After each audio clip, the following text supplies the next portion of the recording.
This program is sponsored by Be Real Films. Find them on Facebook.com. Hi, this is Wilson Smith, and welcome to Breaking Chains.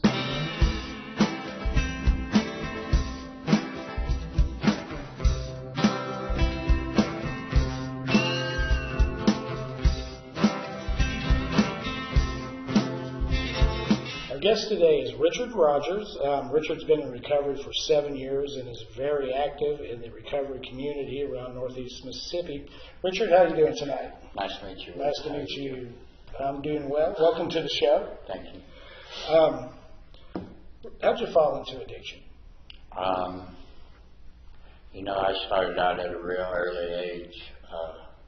My father was in the military, and he had a lot of parties, and I drank at them, and as time went on, I moved around a lot, and the easiest way I found to make friends was, drugs and alcohol, Right. no matter where I went, and and then somewhere along the lines, I had a couple losses in my family. I had a son die at a very early age, and that kind of faded a little bit, and then I was engaged to be married one time, and they passed away, and I just got hung up and asked why me, and it was the only way I knew that I could do to not feel anymore. Mm-hmm.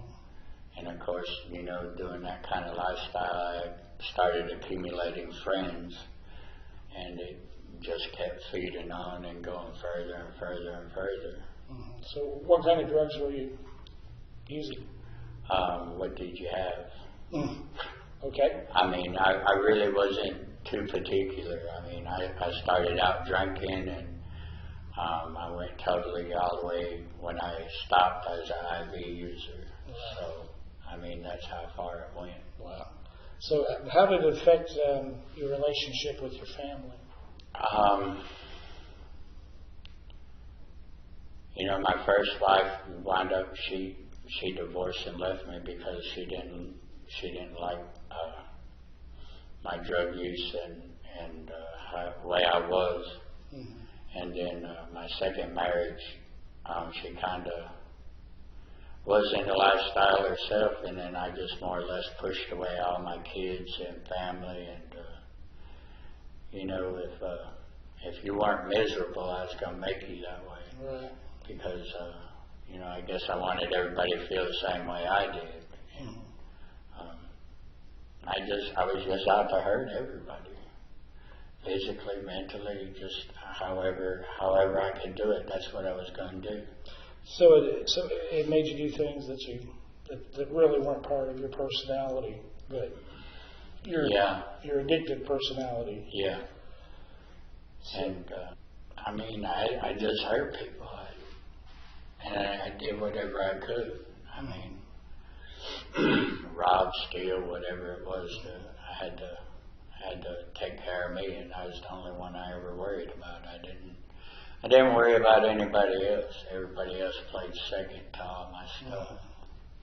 It went so bad that, I'd leave my kids at football games and events that they were playing. I wouldn't go watch them play. I'd drop them off, and I'd wind up in jail or passed out, whichever one come first. Mm-hmm.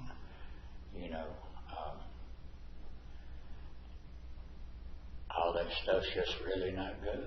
Right.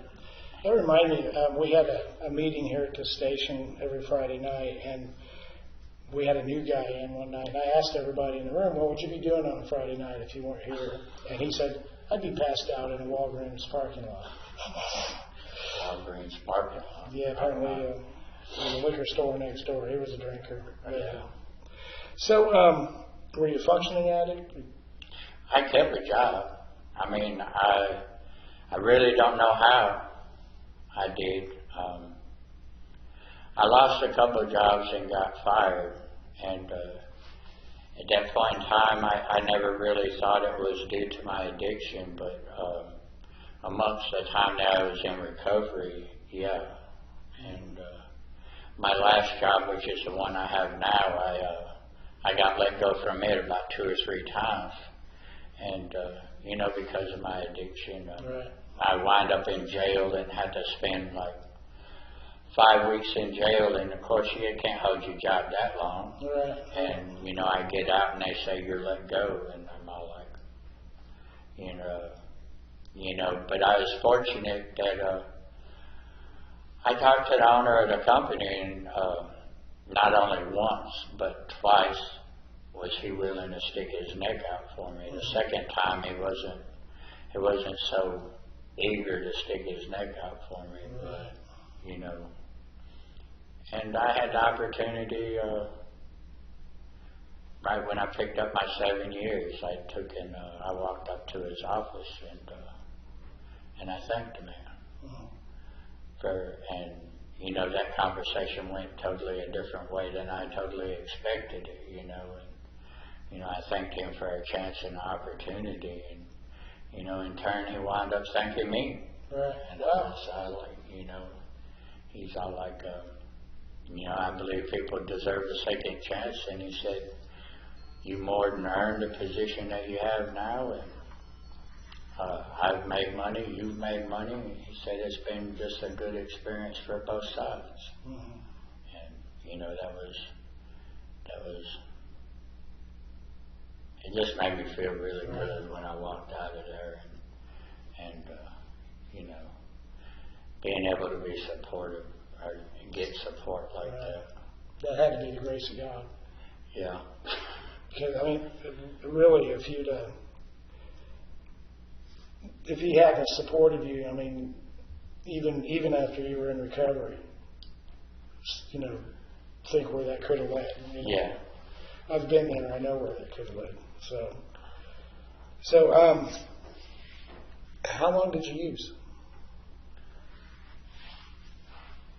From the time probably since I was about 14, on a regular basis. And how old were you when you quit? 42. 42, so let me do the math. 28 years. 28 years. I've got him beat in how long I've been clean, but he's got me beat by about the same amount of time I've been clean and how long he used. It's a miracle you're here. Yeah, it really is. My addictions, you know, I talk to people at work and stuff, and people ask me about selling a car or whatever. I said, I ain't never sold a car. And they're like, what? You really? I said, no. I said, I've totaled every one of them out. You know, I still been able to upholster furniture. I broke my back 3 times. I got 2 steel rods in my back. I broke my sacrum and pushed it a 1/2 inch off. I broke my femur in 2. And I used to chalk it up as in the luck. But amongst in my recovery, I've learned, and I've been told all the way along the way from my grandparents and stuff, you know, God has something, a purpose for you. And, you know, do I really know what that purpose is? I don't, but I try to get involved and share with other people what has happened with me and the path that I took. And maybe I took somebody's life and maybe I don't. I mean, but my ultimate goal is for me to stay sober and try to carry the message and carry the word, you know, to other people suffering, and maybe in hopes that they can find recovery like I have. Right. Well, you have a chance to. This show on YouTube gets viewed all over the world, and then on some of our other internet outlets, we have quite a viewing, and then it's really hard to tell how many viewers we have at TV 39. I know we can reach 300,000, but we don't get ratings or anything like that. But so this is a chance for you to widen your base to possibly help people, which is exactly why we do this show. Yeah. And it's exactly why we bring people like you to be on it. So what led you to cleaning up?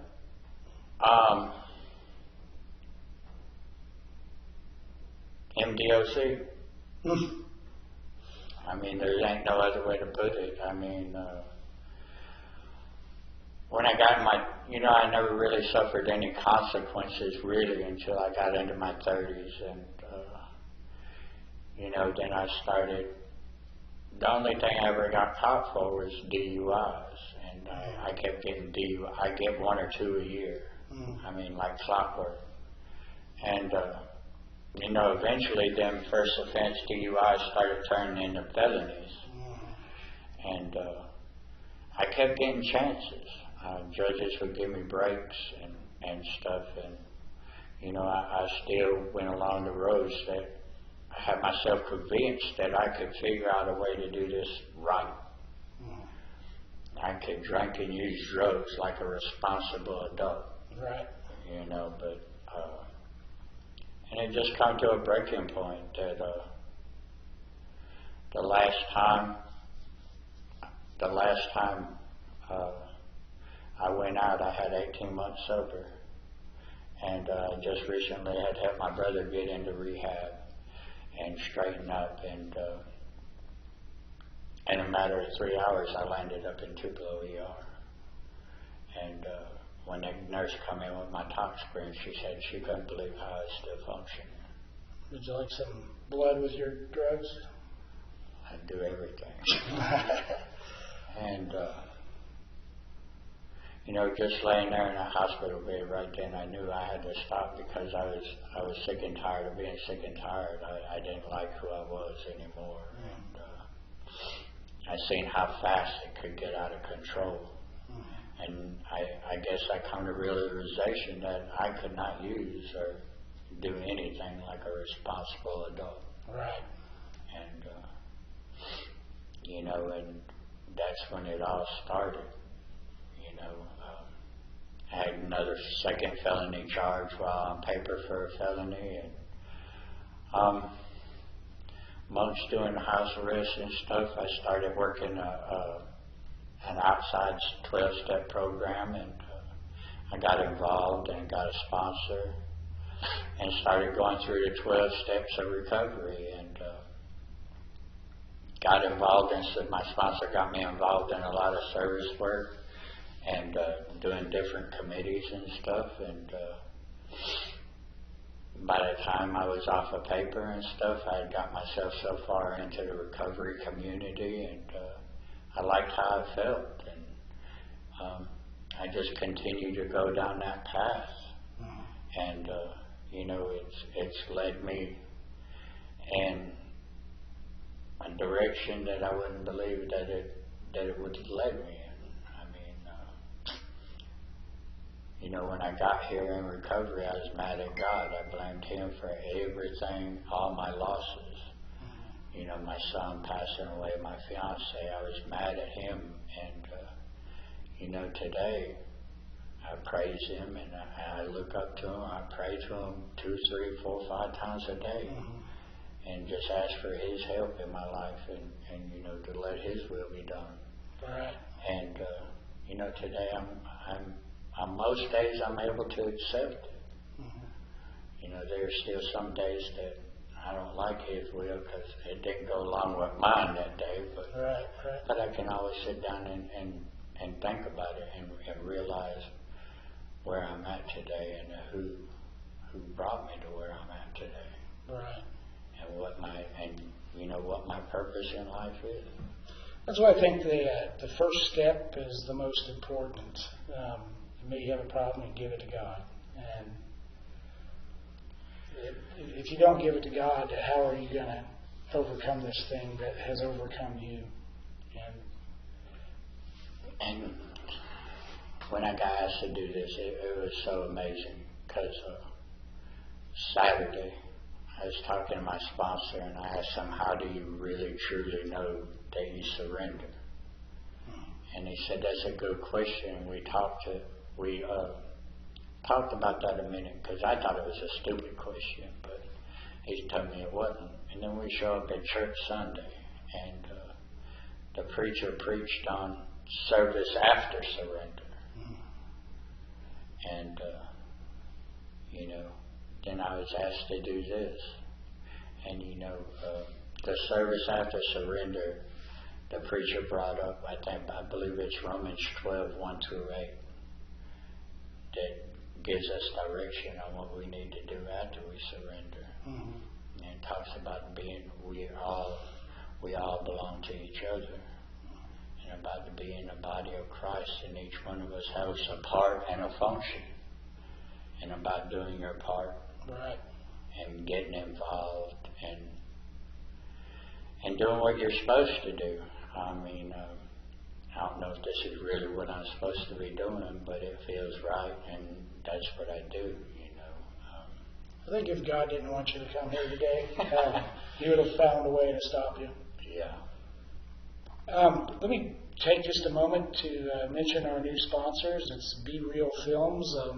They specialize in family entertainment, and you can find them at facebook.com/b-real 38843. I had to pay the bills there. So what day did you get clean? December 7th of 2013. Wow, congratulations. That's a long time. A lot of people don't go that long, and a lot of people do, and some don't count relapses. Do you count your relapses? Yes, sir. That's the honest way. I do. I've had a lot of stuff happen to me in recovery, and I'm glad that I got a group of people that I can talk to, and for me, that's what a lot of it is. It's not holding anything inside, being able to let it out, meet new people, and talk about things, and getting stuff out, and finding, a recovery group that I'm comfortable in and that I'm able to share. And, you said at the beginning, I'm big in a recovery group around in this area. I do a lot of functions, and I just stay in the middle of everything. Sometimes it gets to be hectic, and there's been times, I ain't gonna lie, I'm like, man, I'm just gonna quit this, and this, and so I can have free time, and then God will do for me what I can't do for myself. Somebody will pop up and say, like, man, you touched my life, and I'm like, oh, okay, I get it. Oh, darn, now I got to go to the next one. I get it. I'm not going to quit yet. Right. So you told me when we talked earlier that you're on some committees. Yeah, there's another 12-step program that I work that actually I work through recovery. It's not the only 12-step group that I work, but I'm going to protect my group's anonymity and not bring it up. But we have a lot of events and stuff. We have functions, like we'll put on gratitude dinners and like New Year's Eve dance and stuff. And I'm always in the middle of that.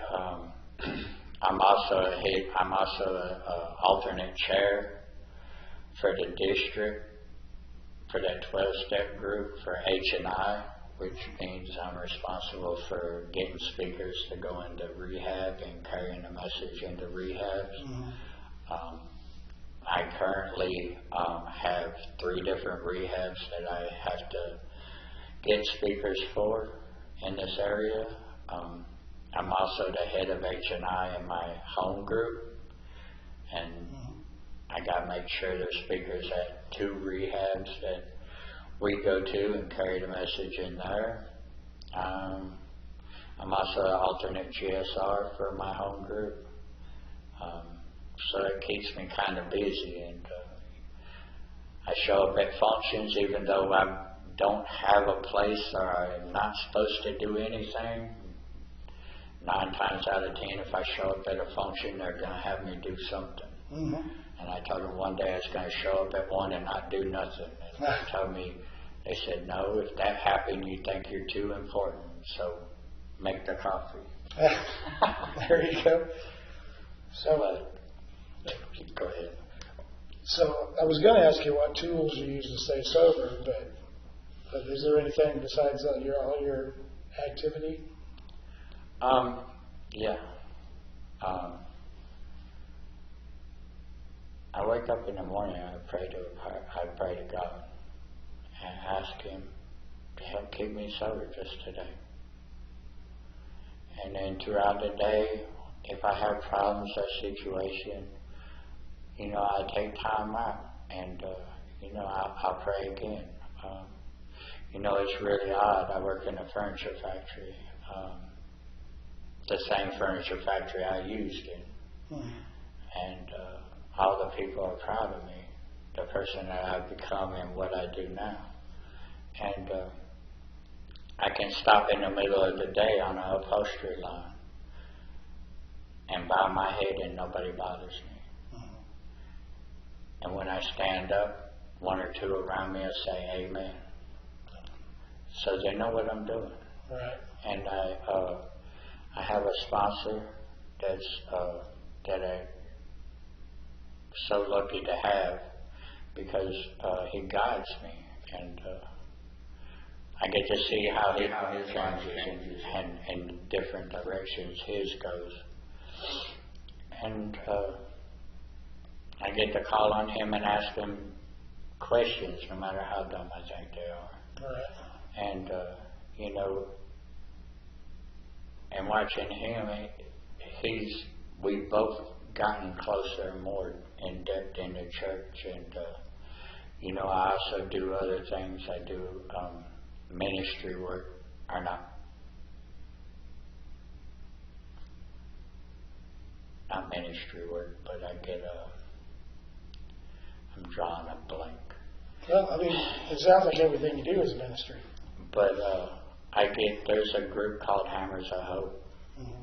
That's out of Thaxton or Pontotoc, and I get to go in there and help build wheelchair ramps and stuff. Oh, nice. And my sponsor's involved in 8 Days of Hope. I can't take off that much time off of work or I do that. Mm-hmm. But I get to be a service to other people instead of just myself. I also work part-time at a rehab. I get to share with those clients and stuff. Recovery's pretty much my life now, and a lot of people I talk to ask how they stay sober. And the only thing I know that keeps me sober today is I keep God first and my recovery second, and everything else will fall into place. Right. And that's what I try to do each and every day, and I got all kinds of family. I got a work family, recovery family, and all of them seen where I've been and where it's took me, and they keep me in check each and every day. Right. If they see I'm having a bad day, they remind me of what I need to do. And how has your recovery, has it fixed your relationship with your children? Yeah. I have 3 boys. They used to all run and hide from me, and now they come and talk to me. The one I used to leave at football games all the time, he's 26 now, and he's got me a little grandson, and he calls on me when he needs help, and when he's having problems and stuff, he calls and we talk. And it can come to me. He knows he can come to me without me doing things like I used to do, like holler and scream and get mad and stuff. I try not to get mad. And there's a lot of things my kids do that I absolutely do not like. Mm-hmm. But the only thing I know that I can do for them is pray for them. Right. And no matter how hard that is for me, I try to do that. I do the best that I can. And I know I've done a lot of wrong and showed them a lot of bad things, but today I try to show them how to be a man and how a man should be. And, the best of my ability anyway. And show them what they need to do and just be there for them. Right. And pray a lot for them. Because my kids are 11, 16, and 26. So... All in that age, they don't want to listen to you. Yeah. So sometimes those age groups, just prayer is all you can get, Yeah. to do to help them. So if somebody walked up to you and they said, "I want to be clean," what advice would you give them? Stop using. Well, that's the first thing, Right. Until you stop using, you really can't talk to anybody. Because I don't know about anybody else. As long as I was using, I knew everything. I knew more than you did. Right. You couldn't tell me nothing. Right. And they got to want it. Yeah. And, pray. I hear, today I even hear that a lot. A lot of times I call my sponsor and he goes, pray about it. Come on, give me an answer. It's like, pray about it. That's my answer. Every time I ask my preacher something, that's what he tells me. I'm like, don't you know anything? Yeah, I get a lot of pray about it. Yeah. And it helps. It does help. It does. Sometimes you don't hear God's voice directly in your head. And sometimes you question people that do, or say they do, but he'll give you an answer. Yeah. And it might be just somebody saying something about something that was on your mind. I was on my way to church a couple of weeks ago, and we were talking about something, and we decided we'll talk about it later. And we got to church, and the preacher started preaching word for word that conversation we had, and Pastor Sheldon it was amazing. That's part of my morning routine is I get up and pray, and not only do I pray, but I have a meditation that I read, and I send it out to a lot of people. And after I do that, I just sit there in absolute quiet. I try to do it for at least 30 minutes. And, I asked why I need to do that, and they said, well, God takes time to hear you. Right. What's wrong with you just sitting there for a minute and try to listen for Him? I noticed that, I'm doing my research for this program today. I friended you on Facebook and had the pleasure of reading every morning. You post a picture and a little sermon. And a lot of it was really moving.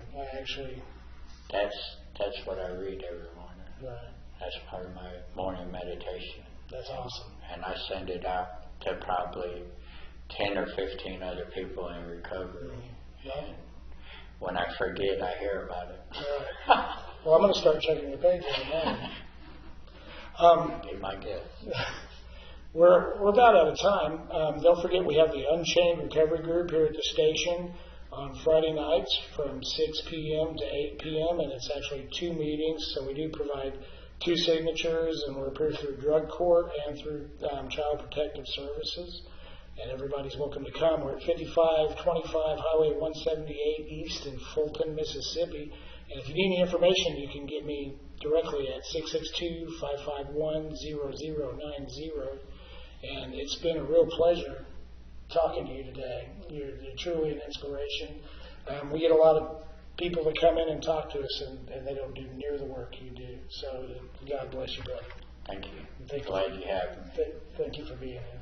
Yes, sir.